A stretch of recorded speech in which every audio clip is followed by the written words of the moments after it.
21 फरवरी को जो जो विद्यार्थी साइंस का एग्जाम देने जाने वाले हैं वो सारे विद्यार्थी इस वीडियो को जरूर देखकर जाए, क्योंकि ये आपका असली क्वेश्चन पेपर आ गया है किसका, साइंस का। 100% सारा सब्जेक्टिव ऑब्जेक्टिव यही चला रहेगा। एक एक ऑब्जेक्टिवों को हम लोग देखेंगे और जानेंगे। देखिए इसमें क्या क्या कह रहा है वो समझिए। सबसे पहले 80 को ऑब्जेक्टिव देगा, 40 को ऑब्जेक्टिव को OMR शीट के अंदर भरना है। देखो इसमें पहला ऑब्जेक्टिव है, बोला कि नेत्र द्वारा किसी वस्तु का प्रतिबिंब कैसा बनता है, तो नेत्र द्वारा हमेशा वस्तु का वास्तविक उल्टा और छोटा प्रतिबिंब बनता है। ठीक है, अगला प्रश्न देखते हैं नंबर 2 प्रश्न में बोल रहा है कि नंबर 2 प्रश्न में कह रहा है कि विद्युत परिपथ में विद्युत धारा को मापने वाला यंत्र कौन होता है, तो अमीटर होता है। आपका करेक्ट आंसर हो जाएगा डी। अगला प्रश्न बोल रहा है आपका कि निम्नलिखित में कौन विद्युत शक्ति को निरूपित नहीं करता है, मतलब विद्युत शक्ति को निरूपित कौन नहीं करता है, तो IR² विद्युत शक्ति को निरूपित नहीं करता है। करेक्ट हो जाएगा इसका डी।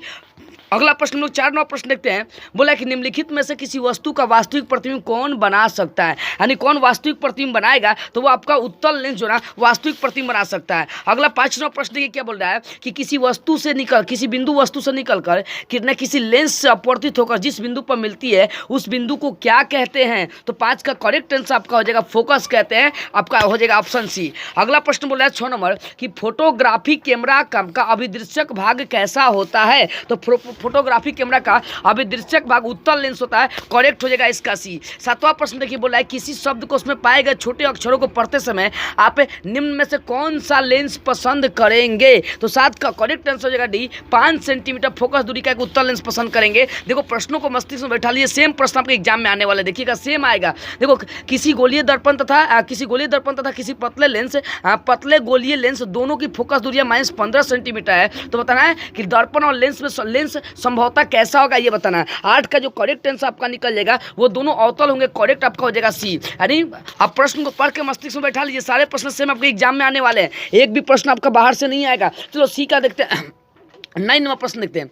9 नंबर प्रश्न में क्या बोला है, 9 नंबर बोला है कि आपका वोल्ट जो है किसके बराबर है। 9 नंबर प्रश्न बोला है कि वोल्ट किसके बराबर है, तो जूल प्रति कूलम के बराबर होगा। आपका करेक्ट आंसर हो जाएगा बी। 10 नंबर प्रश्न बोला विद्युत आवेश के प्रवाह को दर को क्या कहता है, विद्युत धारा कहते हैं। करेक्ट आपका आंसर हो जाएगा ए। अगला प्रश्न 11 नंबर बोल रहा है, 11 नंबर प्रश्न कि निम्नलिखित में कौन सा कथन सही है, तो कौन सा कथन सही है, जूल बराबर कूलम गुना वोल्ट, ये सही है आपका। करेक्ट हो जाएगा बी। आगे बोल रहा है कि बॉन्ड CHO का विक्रियाशील मूलक क्या है, तो आप देखो बॉन्ड CHO का विक्रियाशील मूलक आपको बताना है क्या है, तो वो आपका एल्डिहाइड, यानी बॉन्ड CHO आपका एल्डिहाइड समूह है। करेक्ट हो जाएगा आपका सी। अगला प्रश्न देखते हैं 13 नंबर बोल रहा है कि एथेनॉल को शांत H2SO4 के साथ गर्म करने पर निम्नलिखित में कौन सा गैस बाहर निकलता है, तो वो गैस निकलता है आपका C2H6। करेक्ट हो जाएगा आपका सी। अगला प्रश्न जिंक ब्लेड निम्नलिखित में से किस धातु का है, इसका तो Zn का है। करेक्ट हो जाएगा आपका बी। ठीक है ना, आगे बढ़ते हैं हम लोग।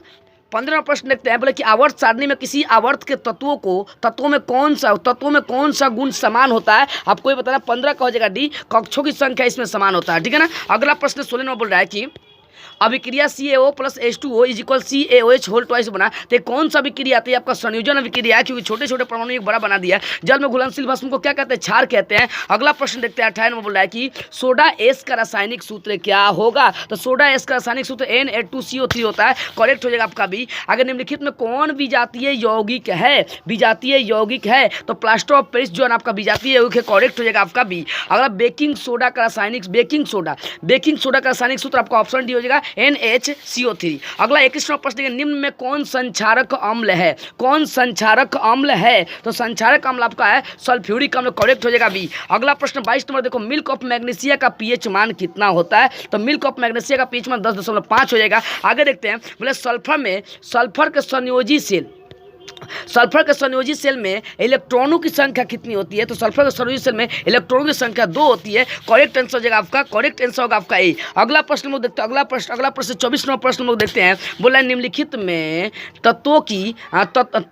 तत्वों में किसकी आयनन ऊर्जा अधिकतम होती है, तो क्लोरीन का जो है ना आयनन ऊर्जा अधिक है। आपका ऑप्शन ए होगा। अगला 25 नंबर प्रश्न बोल रहा है कि देखो निम्नलिखित में 25वां प्रश्न में निम्नलिखित में कौन सा मात्रक वाट के बराबर है, तो जूल प्रति सेकंड जो है ना आपका वाट के बराबर है। आगे 26वां प्रश्न बोला विद्युत हीटर के लिए कुंडली किसका, तो नाइक्रोम का तार का बना होता है। करेक्ट हो जाएगा आपका डी। आगे 27वां प्रश्न बोला किसी परिपथ का वह गुण जो विद्युत ऊर्जा को उष्मा में बदल देता है वो क्या कहलाता है, जो विद्युत ऊर्जा को उष्मा में बदल देगा वो क्या कहलाएगा, तो आपका प्रतिरोध कहलाता है। प्रतिरोध ही विद्युत ऊर्जा को उष्मा में बदलता है। ठीक है ना, ऑप्शन आपका ही हो जाएगा। आगे प्रश्न बोल रहा है 28 नंबर बोल रहा है कि 28 नंबर, एक विद्युत सेल से धारा प्राप्त करने पर इनके सिरों के बीच विभवांतर का मान आता है। यानी बोला कि एक विद्युत सेल से धारा प्राप्त करने पर इनके सिरों के बीच विभवांतर का मान होता है। तो बताना है कि वो क्या होगा, विभवांतर का जो मान है, मतलब विद्युत सेल है उसमें धारा प्रवाहित कीजिए तो उनके सिरों के बीच जो विभवांतर होगा उसका मान कितना होगा ये बताना है। तो उसका जो मान होगा वो आपका विद्युत वाहक बल से कम आएगा। ठीक है, करेक्ट हो जाएगा आपका भी। अगला प्रश्न बोलते हैं, अगला प्रश्न देखिए यहाँ पर। हाँ देखिए, अब 29वां प्रश्न लोग देखते हैं। 29वां प्रश्न है कि अनवीकरणीय ऊर्जा का स्रोत कौन है। अनवीकरणीय ऊर्जा का स्रोत कौन है, तो कोयला जो है ना अनवीकरणीय है, करेक्ट हो जाएगा आपका ए। अगला प्रश्न देखिए 30 नंबर बोल रहा है कि तरंगदैर्घ्य को समानता किससे व्यक्त करते हैं, तरंगदैर्घ्य को किस रूप में व्यक्त करते हैं, तो तरंगदैर्घ्य को हम लोग हर्ट्ज में व्यक्त करते हैं, करेक्ट हो जाएगा आपका बी। 30 का क्या मारेंगे, 30 का मारेंगे बी। अगला प्रश्न देख रहे हैं, बोल रहा है कि किसी चालक तार से प्रवाहित विद्युत धारा में गतिशील कौन कौन होते हैं, इलेक्ट्रॉन होते हैं, करेक्ट हो जाएगा आपका सी। अगला प्रश्न बोल रहा है कि 12 वोल्ट विभवांतर के दो बिंदुओं के बीच में 2 कूलम आवेश को ले जाने पर कितना कार्य किया जाएगा। तो यहाँ पर आंसर निकालेंगे तो 12×24 जूल कार्य किया जाएगा, करेक्ट आपका हो जाएगा डी। अगला 33वां प्रश्न देखिए, मेंडल ने अपने आनुवंशिकी प्रयोग हेतु किस पौधे का उपयोग किया था, तो मटर का किया था, आपका ऑप्शन हो जाएगा सी, मटर के पौधे का प्रयोग किया था। किस प्रकार के श्वसन में अधिक ऊर्जा मुक्त होती है, कौन ऐसा श्वसन जिसमें सबसे अधिक ऊर्जा मुक्त होता है, तो वायवीय श्वसन में मुक्त होता है, क्योंकि यहाँ पर ऑक्सीजन की आवश्यकता होती है। अगला प्रश्न लोग 35 में, मानव शरीर में नर जनन ग्रंथि कौन है, तो देखो मानव शरीर में नर जनन ग्रंथि आपका वृषण है,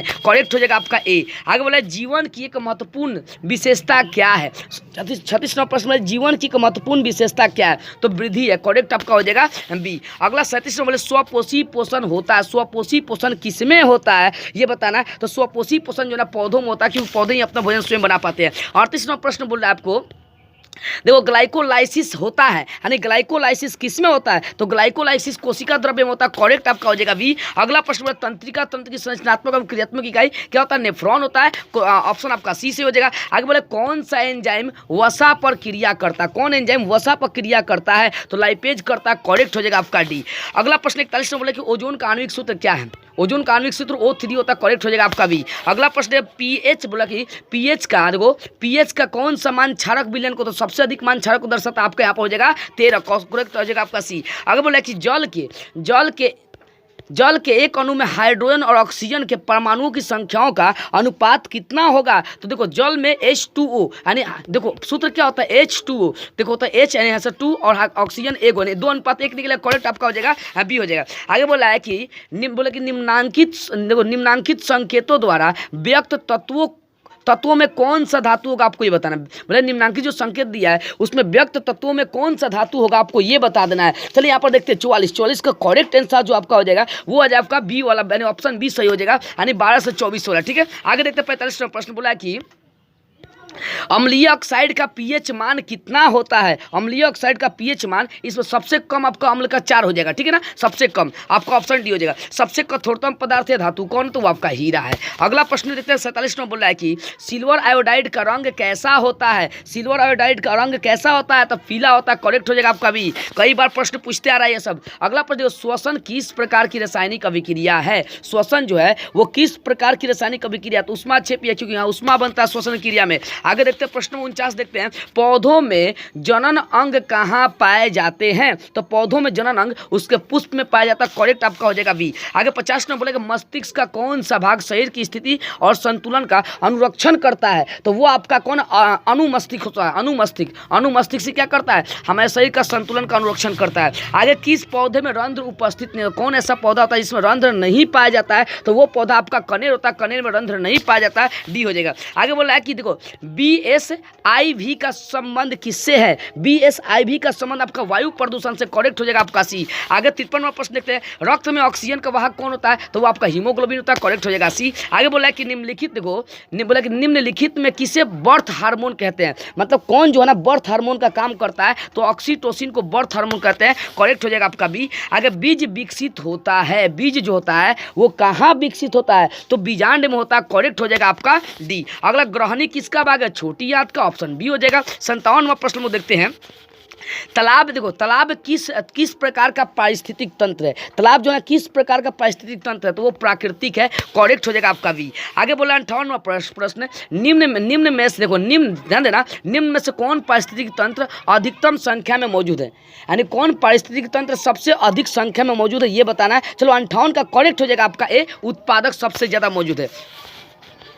आगे प्रश्न देखते हैं कि जीवों की उत्पत्ति के पहले पृथ्वी पर निम्न में से क्या नहीं था। जीवों की उत्पत्ति से पहले पृथ्वी पर क्या नहीं था, आपको यह बताना है। तो क्या नहीं था, इनमें से सभी नहीं था, ठीक है ना, ना कार्बन डाइऑक्साइड, ना NO2, ना ऑक्सीजन, कुछ नहीं था। ऑप्शन डी मारेंगे। आगे बोले भारत में उत्पादित प्रतिवर्ती धारा की मात्रा कितनी है, तो 50 शॉर्टेज मारेंगे, आपको ऑप्शन हो जाएगा डी। आगे देखते हैं 61वां प्रश्न बोला है कि एक माइक्रो एम्पियर का मान, तो माइक्रो का मतलब -6 होता है, यानी 10⁻⁻6 एम्पियर, आपका करेक्ट हो जाएगा बी। आगे बोला है कि देखिए नरौरा नाभिकीय विद्युत संयंत्र किस राज्य में, नरौरा नाभिकीय विद्युत संयंत्र किस राज्य में है, तो आपका उत्तर प्रदेश में, करेक्ट हो जाएगा आपका डी। स्पेक्ट्रम प्राप्त करने के लिए किसका प्रयोग किया जाता है, तो प्रिज्म का प्रयोग करते हैं, करेक्ट हो जाएगा आपका सी। अगला प्रश्न 64 में बोल रहा है कि उत्तल लेंस द्वारा आवर्धित काल्पनिक प्रतिबिंब तब बनता है जब वस्तु रहती है, कहाँ रहती है, यानी उत्तल लेंस द्वारा आवर्धित काल्पनिक प्रतिबिंब कब बनेगा, जब वस्तु कहाँ रहता है, तो 64 का करेक्ट आंसर मार लेंगे आप, 64 का करेक्ट मारेंगे बी, जब आपका वस्तु फोकस और लेंस के बीच में रहता है। 65वां प्रश्न देखते बोले कि आवर्त सारणी के प्रथम आवर्त में तत्वों की संख्या कितनी है, आवर्त सारणी के प्रथम आवर्त में तत्वों की संख्या कितनी है, तो उसमें 2 है, ठीक है। अगला प्रश्न में देखते हैं 66 में बोला है कि निम्नलिखित में किससे इलेक्ट्रॉन को बाहर निकालना सबसे आसान होता है, यानी किसमें से इलेक्ट्रॉन को सबसे बाहर निकालना आसान हो जाता है, तो वो आपका हो जाएगा एम, ठीक है ना, ऑप्शन ए से हो जाएगा। आगे बोला है कि देखो द्वितीय आवर्त में तत्वों के लिए कौन सा सेल बाह्यतम सेल है, यानी द्वितीय आवर्त में तत्वों के लिए कौन सा सेल बाह्यतम सेल के नाम से जाना जाता है, तो आपका करेक्ट हो जाएगा बी, एल सेल, ठीक है ना, करेक्ट हो जाएगा बी। आगे 68वां प्रश्न बोला है कि संतृप्त हाइड्रोकार्बन श्रेणी के सदस्यों को क्या कहते हैं, संतृप्त हाइड्रोकार्बन श्रेणी के सदस्यों को हम लोग एल्केन कहते हैं, ऑप्शन आपका सी से हो जाएगा। आगे प्रश्न नंबर 69 देखते हैं। 69 में बोला है कि मेंडलीव द्वारा छोड़े गए आवर्त सारणी के रिक्त स्थानों में बाद में निम्नलिखित में कौन सा तत्व पद स्थापित किया गया था, तो जानते हैं वो तत्व आपका था फास्फोरस, इसी को पद स्थापित किया गया था, सी हो जाएगा। आगे एक बोले कि आवर्त सारणी, प्रश्न देखिएगा, आवर्त सारणी के प्रत्येक आवर्त का अंतिम सदस्य क्या होता है, तो अंतिम सदस्य एक अक्रिय गैस होता है। अगला प्रश्न देखते हैं 71वां प्रश्न बोल रहा है कि किसी तत्व में, देखो बोला किसी तत्व में 2 सेल है और दोनों ही इलेक्ट्रॉनों से पूर्णतः भरे हैं, तो वह तत्व कौन सा होगा, यानी किसी मतलब कोई भी तत्व जिसमें 2 ही सेल है और दोनों जो सेल है इलेक्ट्रॉन से पूरी तरह से भरा हुआ, तो बताना है कि आखिर वो कौन सा तत्व होगा, तो वो आपका तत्व हो जाएगा नियॉन हो जाएगा, ठीक है। अगला देखते हैं, बोला 72 नंबर, निम्नलिखित में कौन सबसे अधिक क्रियाशील हैलोजन है, सबसे अधिक क्रियाशील इसमें बताना है कि हैलोजन कौन सा है, तो आपका एफ है, फ्लोरीन है, ठीक है। अगला देखते हैं प्रश्न नंबर 73 देखते हैं। बोला कॉपर ल्यूटियम से किस स्रावित हार्मोन, यानी कॉपर ल्यूटियम से कौन सा हार्मोन स्रावित होता है ये बताना है, तो वो हार्मोन आपका प्रोजेस्टेरोन स्रावित होता है, करेक्ट आपका बी हो जाएगा। आगे देखते हैं पारिस्थितिकी तंत्र में ऊर्जा का स्रोत है, तो ऊर्जा का स्रोत सूर्य प्रकाश हो जाएगा, करेक्ट बी हो जाएगा। आगे मानव का उद्भव स्थान क्या है, तो अफ्रीका है, करेक्ट हो जाएगा आपका सी होगा। आगे बोल रहा है कि निम्नलिखित में कौन लैंगिक जनन संचारित रोग है, यानी इसमें जो बोले निम्नलिखित में कौन लैंगिक जनन संचारित रोग है, देखो यहाँ पर आंत्र ज्वर सुजाक एड्स सब है, ऑप्शन डी मार लेंगे, बी डी सी, ठीक है ना, बी सी ऑप्शन डी में बी और सी आपका है, ठीक है ना, लैंगिक मतलब सेक्स के द्वारा ये सब रोग होता है। आगे बोल रहा है कि मानव गुर्दे का आकार कैसा होता है, मानव गुर्दे का आकार सेम के बीज के आकार के समान होता है, करेक्ट हो जाएगा आपका, हाँ करेक्ट हो जाएगा आपका सी। अगला प्रश्न बोल रहा है कि किशोरावस्था में होने वाले शारीरिक परिवर्तन के क्या कारण है, तो आपका टेस्टोस्टेरोन एस्ट्रोजन, क्योंकि टेस्टोस्टेरोन हार्मोन पुरुषों का भाग है, पुरुषों में पाया जाता है, एस्ट्रोजन महिलाओं में पाया जाता है, तो यहाँ पर ऑप्शन डी मारेंगे, ए और बी। अगला प्रश्न बोला यौन परिपक्वता की अवधि कितनी है, प्रश्न नंबर 79 बोल रहा है यौन परिपक्वता की अवधि कितनी है, तो उसकी अवधि यौना आरंभ है, आपका ऑप्शन हो जाएगा बी। अंतिम प्रश्न देखते हैं हम लोग, बोला कि ओजोन परत का ह्रास मुख्यतः किसके द्वारा होता है, तो ओजोन परत का ह्रास जो होता है वो आपका CFC यानी क्लोरोफ्लोरोकार्बन से होता है। तो इस तरह से मैंने आप लोगों को 80 ऑब्जेक्टिव कंप्लीट करा दिया, कितने ऑब्जेक्टिव 80 कंप्लीट करा दिया, और पूरी गारंटी के साथ कर रहा हूँ कि 80 का 80 ऑब्जेक्टिव सेम आपके एग्जाम में लड़ जाएंगे।